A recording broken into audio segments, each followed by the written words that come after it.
और ये 4 नियम का पालन आप सब करिए। मैं आपको विनम्रता पूर्वक लेकिन विश्वास से कहता हूं कि ये 4 नियम का जो भी पालन करेगा, जिंदगी में बीमारी और रोग उसको कभी आएंगे नहीं। आप भी अगर ये पालन करेंगे तो बहुत अच्छा होगा। मैं भी करता हूं मेरे जीवन में। मैं पिछले 15 वर्षों से योग प्राणायाम करता हूं, उसके साथ कुछ नियम मैंने बनाए हैं, वो नियम का पालन करता हूं और वही नियम आपको बताना चाहता हूं। स्वामी जी पालन करते हैं, मैं करता हूं, हमारे लाखों योग शिक्षक करते हैं। और इन नियमों का पालन करने से हमको इतना लाभ हुआ है कि कभी बीमारी आती नहीं। 15 साल से मैंने हर बार मेरा बीपी चेक किया, नॉर्मल है, शुगर नॉर्मल है, ट्राइग्लिसराइड्स नॉर्मल है, कोलेस्ट्रॉल नॉर्मल है। पिछले 15 साल में कभी सर्दी जुकाम भी नहीं हुआ, गला भी नहीं बैठा, कभी हॉस्पिटल नहीं देखा, कभी डॉक्टर के पास नहीं गए, क्योंकि जरूरत नहीं पड़ी।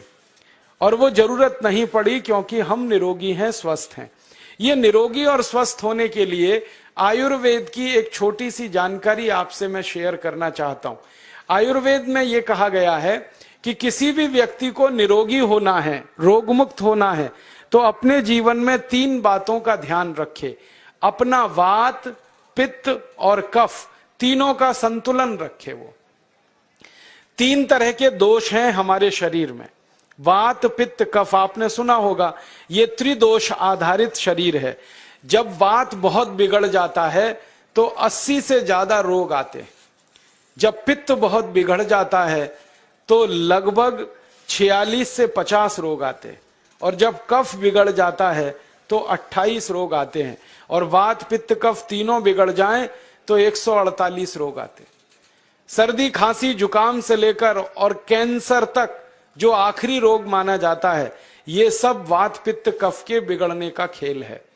तो इस देश के आयुर्वेद चिकित्सा के सबसे महान लोगों में से कुछ नाम आप जानते हैं, जैसे चरक ऋषि, जैसे सुश्रुत ऋषि। ऐसे एक ऋषि हुए बाघभट्ट। बाघभट्ट ऋषि ने एक पुस्तक लिखी है, उसका नाम है अष्टांग हृदयम, और एक पुस्तक लिखी है, उसका नाम है अष्टांग संग्रहम। इन दोनों पुस्तकों में उन्होंने 7000 नियम बताए हैं। उनमें से 4 बताता हूं, अच्छे लगे तो आज से ही पालन करो और दूसरों को भी बताओ, ताकि कोई भी इन नियमों का पालन करे तो बीमार ही ना पड़े। ये चारों नियम हैं वात, पित्त और कफ को संतुलित रखने के लिए। अब वात, पित्त, कफ तीनों एक साथ आपके संतुलित रहें तो उसके लिए पहला नियम है खाना खाने के तुरंत बाद पानी नहीं पीना। ये पहला नियम है। आप बोलेंगे ये तो बड़ी मुश्किल बात है, खाना खाते ही पानी पीते हैं हम तो सबके सब, और बिना पानी पिए खाना ही नहीं खाते। कई लोग तो खाने से ज्यादा पानी पीते हैं, खाना कम खाते हैं, पानी ज्यादा पीते हैं। ये खाना खाने के बाद पानी कभी भी नहीं पीना, क्योंकि महर्षि बाघभट्ट कहते हैं भोजनांते विषम वारी, माने भोजन के अंत में पानी पियो तो जहर के पीने के जैसा है। इसलिए वो कहते हैं कभी भी खाने के तुरंत बाद पानी मत पियो। अब आप मुझे पूछोगे क्यों नहीं पिए, कारण बता दो। कारण मैं बताना चाहता हूं सरल भाषा में।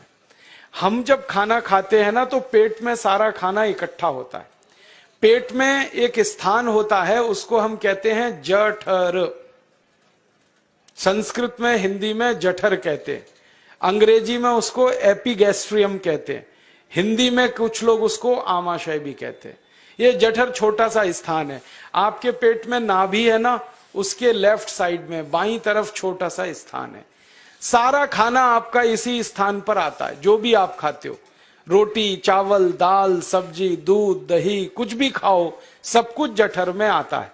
अब जठर में जैसे ही खाना इकट्ठा होता है तो उसमें आग जलती, और उस आग को कहते हैं जठर अग्नि। मिला के बोल देते हैं जठराग्नि। आप जैसे ही खाना खाते हो, पेट में जठर में अग्नि जलती है। वो अग्नि खाने को पचाती है, और अग्नि खाने को ऐसे ही पचाती है जैसे रसोई घर की अग्नि खाने को पकाती है। आपके रसोई घर में आप अग्नि जलाओ, उसके ऊपर दूध रख दो, दूध में थोड़ा चावल डाल दो, अग्नि जब तक जलती रहेगी खीर तब तक बनती रहेगी। आप घर में अग्नि जलाओ, उसके ऊपर पानी रख दो, उसमें दाल डाल दो, दाल की पकने की क्रिया तब तक चलेगी जब तक अग्नि जलेगी। ऐसे ही पेट में होता है, जैसे ही आपने खाना खाया पेट में अग्नि जलती है, और जब तक अग्नि जलती है तो खाने के पचने की क्रिया चलती है। जैसे रसोई घर में खाना पकाते हैं वैसे ही पेट में भी खाना पकता है, इसी को हम पचने की क्रिया कहते हैं, अंग्रेजी में उसको डाइजेशन कह देते हैं। तो आपने खाना खाया, पेट में अग्नि जल गई, अब वो खाने को हजम करेगी, पचाएगी। अब मुझे एक प्रश्न का उत्तर दो आप, कि जैसे ही आपने खाना खाया पेट में अग्नि जल गई और वो खाने को पचा रही है, तुरंत आपने गट गट गट गट पानी पी लिया, और खूब ठंडा पानी पी लिया, बर्फ मिलाया हुआ पानी पी लिया, फ्रिज का पानी पी लिया। क्या होने वाला है? अग्नि जलेगी कि बुझेगी? अग्नि के ऊपर पानी डालो तो अग्नि और पानी की दोस्ती नहीं है, दुश्मनी है। पानी अग्नि को बुझा देता है। तो आपने खाना खाया, अग्नि जली, पीछे से गटगट पानी पी लिया, अब अग्नि शांत हो गई, अब खाना पचेगा नहीं, तो वो पेट में पड़ा पड़ा सड़ेगा, और सड़ा हुआ खाना 100 से ज्यादा विष पैदा करेगा, और वो 100 विष आपकी जिंदगी को नरक बना देंगे, और जिंदगी भर आप बीमार पड़े रहेंगे। आपको मालूम है, कई लोग कहते हैं मुझे पेट में बहुत गैस बनती है। ये गैस उन्हीं को बनती है जिनका खाना हजम नहीं होता। कोई लोग कहते हैं कि मुझे पेट में जलन होती है, ये जलन उन्हीं को होती है जिनका खाना पचता नहीं। कोई कहते हैं कि मेरे पेट में एकदम गुम हो जाता है, फूल जाता है, ये सब वो लक्षण हैं जब खाना पचता नहीं। तो खाना पचेगा नहीं तो सड़ेगा, सड़ेगा तो विष पैदा करेगा, और वो विष आपको बीमार करेंगे। इसलिए महर्षि भागवत ने कहा, खाना खाते ही पानी मत पियो। समझ में आया? फिर आप बोलोगे कितनी देर तक नहीं पिए? कम से कम 1 घंटे तक। 1 घंटे बाद पानी पियो। आप बोलोगे जी 1 घंटा क्यों? ये जो अग्नि जलने की क्रिया है ये लगभग 1 घंटे तक ही चलती है पेट में, उसके बाद अग्नि अपने आप शांत हो जाती है, उसके बाद पानी पी लो। तो खाना अगर 10 बजे खाया तो 11 बजे पानी पियो, 11 बजे खाया तो 12 बजे पियो, 12 बजे खाया तो 1 बजे पियो, 1 घंटे बाद पानी पियो। अब आपके मन में यह सवाल आ सकता है कि खाना खाने के पहले पी लें क्या? हाँ पी लो, 40 मिनट पहले पेट भर के पानी पी लो।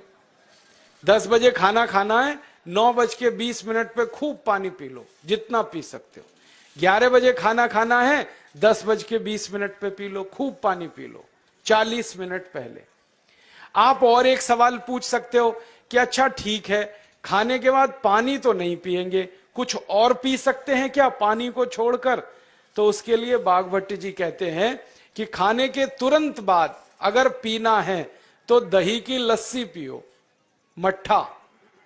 खाने के बाद अगर तुरंत पीना है तो फलों का रस पियो, गन्ने का रस पी लो, संतरे का रस पी लो, मौसमी का रस पी लो, अनार का रस पी लो। अब आप कहोगे ये सब महंगी महंगी चीजें बता रहे हैं, गन्ने का रस, संतरे का रस, अनार का रस, पैसे तो है नहीं।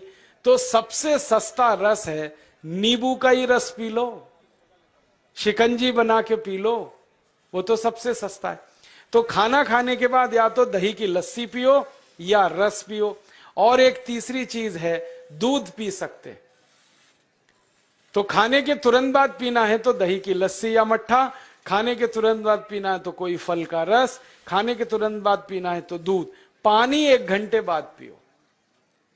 और अगर एक बात ध्यान रखो तो अच्छा है कि सवेरे खाना खाते हैं जिसको हम ब्रेकफास्ट कहते हैं, नाश्ता, तो फलों का रस पीना अच्छा, दोपहर को खाना खाएं तो लस्सी और मट्ठा पीना अच्छा, और रात का खाना खाएं तो दूध पीना अच्छा। जो लोग इस नियम का पालन कर सकते हैं जिंदगी में कभी भी 80 रोग उनको नहीं हो सकते। वात पित्त कफ तीनों ही इस एक छोटे से नियम से संतुलित रहते हैं। तो ये पहला नियम मैंने आपसे कहा। दूसरा नियम एक और है, और वो नियम ये है कि पानी कभी भी पियो, घूट घूट भर के पियो। जैसे गरम चाय पीते हैं, गरम कॉफी पीते हैं, गर्म दूध पीते हैं, एक एक घूंट भर के, एक एक सिप करके, ऐसे ही पानी पीने की आदत डालो। ये मुंह में एक बार गिलास लगा लिया, गटागट उसको खाली कर दिया, ये तरीका गड़बड़ है। एक घूंट पानी, 2 घूंट पानी एक बार में उतना ही पियो। आप बोलोगे ये क्या चक्कर है? बात ऐसी है कि एक एक घूंट पानी जब हम पीते हैं तो मुंह की लार पानी के साथ मिलकर पेट में अंदर जाती है, और ये जो मुंह की लार होती है ये क्षारीय होती है और पेट में हमेशा अम्ल बनता रहता है। तो एक घूंट पानी पिया, मुंह की लार इसके साथ अंदर गई, 2 घूंट पिया और ज्यादा गई, बार बार लार अंदर जाएगी तो क्षार पदार्थ पेट के अम्ल के साथ मिलेगा। पेट में अम्ल बनता है, मुंह में लार क्षारीय होती है। तो ये क्षार को अम्ल में मिला दिया जाए और ये अच्छे तरीके से मिलकर पेट में जाए तो कभी भी कोई व्यक्ति के पेट को अम्लता नहीं होती, एसिडिटी नहीं होती। और पेट में अम्लता नहीं होती तो रक्त में अम्लता नहीं होती, और जिनके रक्त में अम्लता नहीं होती उनकी जिंदगी में कभी भी वात पित्त कफ के असंतुलन की स्थिति पैदा नहीं होती। इसलिए पानी घूट घूट करके पीना। मैं आपको एक छोटा सा मेरा ऑब्जर्वेशन बताता हूं, परीक्षण। आप भारत देश में या दुनिया में कहीं भी जाओ, मनुष्य को छोड़कर पशु पक्षियों को देखना शुरू करो, वो पानी कैसे पीते। किसी चिड़िया को पानी पीते हुए देखो, किसी पक्षी को पानी पीते हुए देखो, वो चोंच के एक बूंद ही के बराबर ही पानी उठाता है। एक बार में एक बूंद पानी लेगा, फिर थोड़ी देर चोंच चलाएगा, फिर पिएगा, फिर दूसरी बूंद लेगा, फिर चोंच चलाएगा, फिर पिएगा, फिर तीसरी बूंद। एक एक बूंद पक्षी पानी पीता है। कुत्ते को पानी पीते हुए देखो, चाट चाट के पानी पीता है। शेर को पानी पीते हुए देखो, चाट चाट के पानी पीता है। जितने जानवर चाट कर पानी पीते हैं, जितने पक्षी एक एक घूंट पानी पीते हैं, किसी भी पक्षी और किसी भी जानवर को डायबिटीज नहीं है, किसी को अर्थराइटिस नहीं है, कोई पक्षी ओवरवेट नहीं है, कोई पशु ओवरवेट नहीं है। वो सब स्लिम और ट्रिम है, क्योंकि वो इतने होशियार हैं कि पानी चाट के पीते हैं या घूट घूट करके पीते। अब मुझे ये हैरानी होती है कि ये पशु पक्षियों को कौन सिखाता है? वो अपने जन्म से ये ज्ञान सीख के आते। उनका कोई गुरु नहीं है, उनका कोई विद्यालय नहीं है, उनके कोई प्रशिक्षण शिविर नहीं लगते, फिर भी उनको इतनी अकल है कि पानी घूट घूट पीना। और हम ये मनुष्य जिनके इतने गुरु, इतने विद्यालय, इतने कॉलेज, सीखने वाले, सिखाने वाले, और हम मूर्खों के मूर्ख गटागट गटागट पानी पीते रहते हैं। तो पानी पीने का तरीका बदल दो, घूट घूट भर के पानी पियो। ये दूसरा नियम है। तीसरा नियम है कि जिंदगी में कितनी भी प्यास लगे, ठंडा पानी कभी मत पियो। बर्फ डाला हुआ पानी, फ्रिज में रखा हुआ पानी, वाटर कूलर का पानी जिसका तापमान बहुत कम है, ये कभी मत पीना। क्यों? क्योंकि शरीर आपका गर्म है और पानी ठंडा है। अब होता क्या है वो मैं समझाता हूं सरल भाषा में। पेट तो गर्म है, अब इसमें ठंडा पानी डाल दिया आपने, तो अंदर झगड़ा होता है। और झगड़ा क्या होता है? या तो पानी पेट को ठंडा करेगा या पेट पानी को गर्म करेगा। अगर पानी ने पेट को ठंडा कर दिया तो पेट के ठंडा होते ही हृदय ठंडा होता है, हृदय के ठंडा होते ही मस्तिष्क ठंडा होता है, मस्तिष्क के ठंडा होते ही आदमी ठंडा होता है, और आदमी ठंडा होते ही राम नाम सत्य होती है। आपको मालूम है, जब शरीर ठंडा पड़ जाता है तो घर में भी नहीं रखते, निकाल के बाहर सड़क पे रख देते। जो घर आपने बनाया अपनी मेहनत से, शरीर के ठंडा पड़ते ही निकाल बाहर करते हैं उस घर में से, और फिर चिल्लाने लगते हैं, लेके जाओ, जल्दी लेके जाओ, इसको जला के आओ। माने ठंडे शरीर की इज्जत नहीं है। तो ठंडा पानी क्यों पी रहे हो भाई? बंद कर दो। कोई जानवर ठंडा पानी नहीं पीता, कोई पक्षी नहीं पीता। तो आप ये ठंडा पानी पीना बंद करो, सादा पानी पीना शुरू करो। और गर्मी के दिनों में बहुत अगर आपको तकलीफ है तो मिट्टी के घड़े का पानी पी लेना, फ्रिज का और बर्फ का नहीं पीना। ये तीसरा नियम है। और चौथा और आखिरी नियम है कि आप सवेरे ही सवेरे जब सोकर उठते हो तो सबसे पहले पानी पियो। जैसे ही आपकी आंख खुल गई तो पहले 2-3 गिलास पानी पी लो, उसके बाद आप टॉयलेट में जाओ। उठते ही पानी पियोगे तो 2 फायदे हैं। पहला फायदा यह है कि पानी पेट में जाकर बड़ी आंत को साफ करता है, और जैसे ही बड़ी आंत की सफाई होगी पेट पे दबाव पड़ेगा और आप संडास घर में जाएंगे, 2-3 मिनट में पेट आपका साफ हो जाएगा। जिनका पेट सुबह एक बार में साफ हो जाता है उनकी जिंदगी में कभी रोग नहीं आता। इसलिए सुबह सुबह उठते ही पेट साफ होना जरूरी है। और उठते ही पानी पियोगे तो मुंह की जो लार है वो पानी के साथ मिलकर अंदर जाएगी। सुबह पेट में एसिड की मात्रा ज्यादा होती है, इसलिए लार का पेट में जाना बहुत जरूरी है। इसलिए सुबह उठते ही पानी पीना बहुत जरूरी है। ये 4 नियम हैं आयुर्वेद के। पहला नियम, खाना खाने के 1 घंटे बाद पानी पीना। दूसरा नियम, पानी को हमेशा घूट घूट भर के पीना। तीसरा नियम, कभी भी जिंदगी में ठंडा पानी नहीं पीना। और चौथा और आखिरी नियम, सवेरे उठते ही सबसे पहले पानी पीना। 4 नियमों का पालन जो भी अपने जीवन में कर सकता है वो वात पित्त कफ तीनों को संतुलित रख सकता है। और जिसका वात पित्त कफ संतुलित है उसके जीवन में बीमारी नहीं आती है। और जो बीमार नहीं पड़ते हैं वो स्वस्थ और तंदुरुस्त और सुखी रहते हैं। उनकी जिंदगी का खर्चा कम होता है और देश का भी बहुत सारा पैसा बचता है। आपको शायद मालूम है या नहीं, 1 साल में हम जब बीमार पड़ जाते हैं भारतवासी, तो साल का करीब 6 लाख करोड़ रुपया हमारा खर्च हो जाता है।